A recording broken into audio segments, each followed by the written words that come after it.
Bapak, Ibu, Saudara-saudari yang dikasihi oleh Tuhan Yesus Kristus.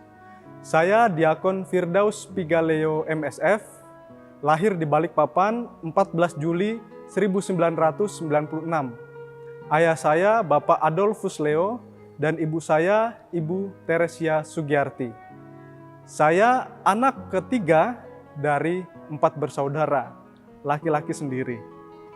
Ayah saya seorang polisi yang sudah purna bakti, lalu ibu saya adalah seorang ibu rumah tangga.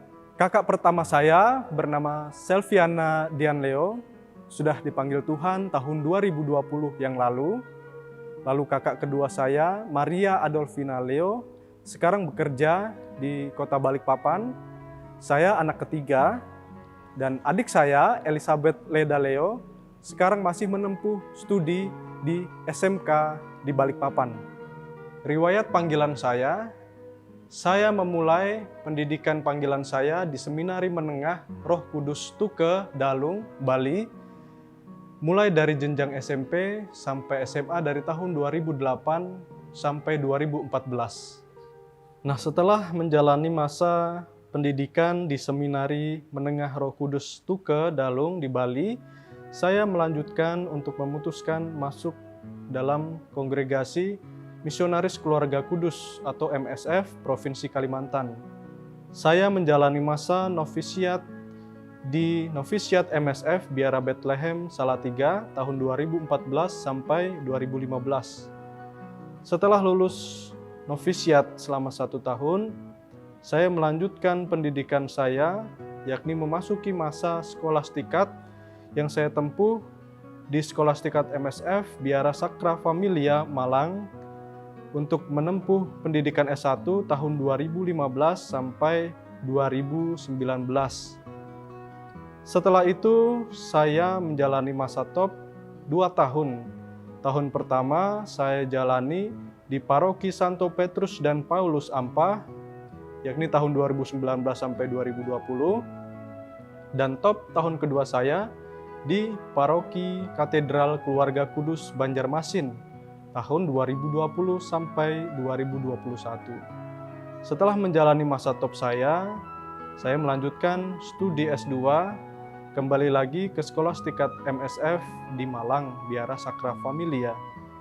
Saya berstudi di STFT Widya Sasana Malang tahun 2021 sampai 2023. Saya memutuskan untuk menjadi imam. Pertama-tama saya putuskan waktu saya kelas 3 SMA. Ketika itu saya masih ada di Seminari Roh Kudus Bali. Saat itu saya benar-benar berjuang untuk memutuskan apakah saya lanjut di jalan panggilan ini.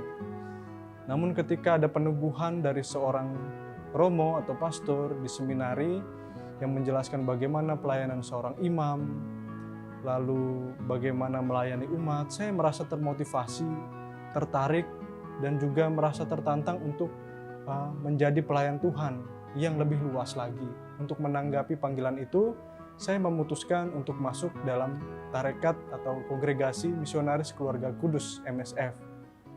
Dan khususnya di paroki saya, Paroki Santo Clement I Sepinggan Balikpapan, dilayani oleh Imam MSF Provinsi Kalimantan. Dan tidak panjang lebar saya berpikir, saya memutuskan untuk bergabung bersama Imam MSF Provinsi Kalimantan saat itu. Dan saya menjalani panggilan ini begitu menyenangkan dan bersukacita di dalamnya. Saya mengalami Tuhan dalam perjumpaan saya dengan konfrater, dengan umat, dan juga dengan siapa saja yang saya jumpai di kampus, dalam perjalanan pulang ke kampus, dalam perjalanan perjumpaan di paroki, dan sebagainya. Dan itu menguatkan sekali iman saya untuk bisa melayani umat lebih luas lagi. Moto tabisan saya, apa yang dikatakannya kepadamu, lakukanlah itu. Saya mengambilnya dari Yohanes bab 2 ayat 5. Perkataan Bunda Maria kepada para pelayan yang hadir saat melayani pesta pada perkawinan di Kana. Konteks ceritanya ialah pesta perkawinan di Kana.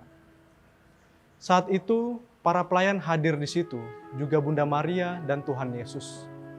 Saya tergerak mengambil moto ini karena pertama-tama saya ingin meletakkan diri saya pada posisi seorang pelayan. Imam adalah seorang pelayan yang bekerja untuk Tuhan. Di sini Bunda Maria mengatakan kepada saya, apa yang dikatakannya kepadamu, lakukanlah itu. Bukan pertama-tama perkataan Bunda Maria yang saya harus dengarkan, tetapi perkataan Yesuslah yang harus saya lakukan.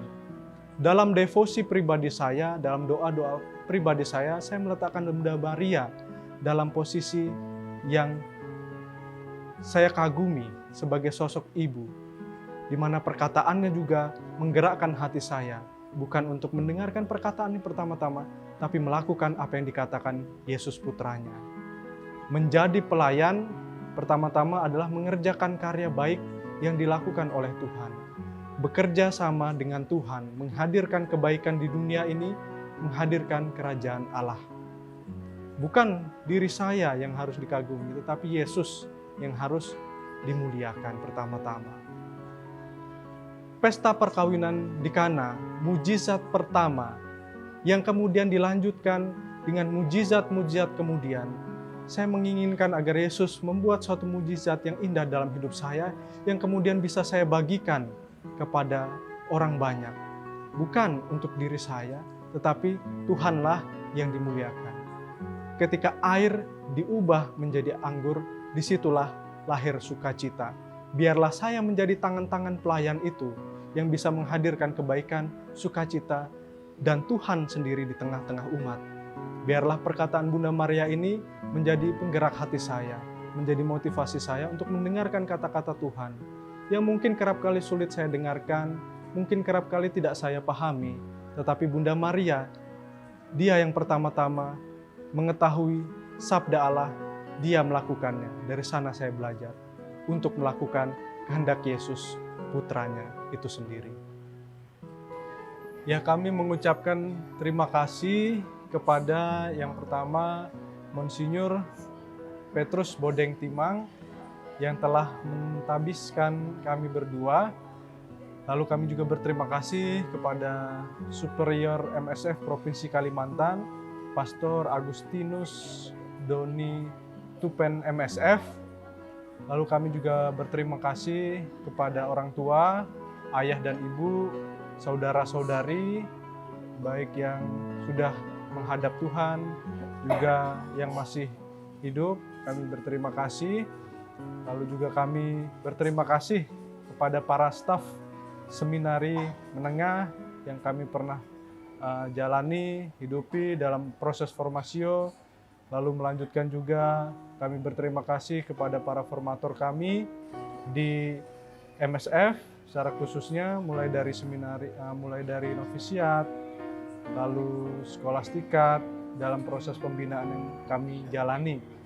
Lalu kami juga berterima kasih kepada para dosen, kepada para karyawan-karyawati STFT Widya Sasana Malang, yang dengan cara mereka masing-masing mendukung dan membantu kami dalam proses menjalani panggilan ini. Lalu kami juga berterima kasih kepada Pastor Marharsono MSF yang telah mendampingi kami dalam proses retret kami yang kami jalani selama kurang lebih 5 hari. Juga kami berterima kasih kepada Pastor Amel yang sudah menjadi bapak pengakuan kami dalam proses persiapan mempersiapkan tahbisan. Lalu kami juga berterima kasih kepada para donatur, kepada para penderma yang dengan jerih payahnya, tenaganya, segala kekuatan, rezeki mereka membantu menyokong kami dalam proses tahbisan kami ini. Kami juga berterima kasih kepada para konfrater, para bruder, para pastor MSF yang senantiasa mendukung dan menyokong kami sebagai anggota MSF. Lalu kami juga berterima kasih kepada para religius yang dengan cara mereka masing-masing membantu kami, para rohaniwan-rohaniwati dalam proses menjalani panggilan sampai akhirnya ditabiskan. Terima kasih kepada semua pihak, semua saja yang mendukung kami. Terima kasih sekali lagi, Tuhan memberkati.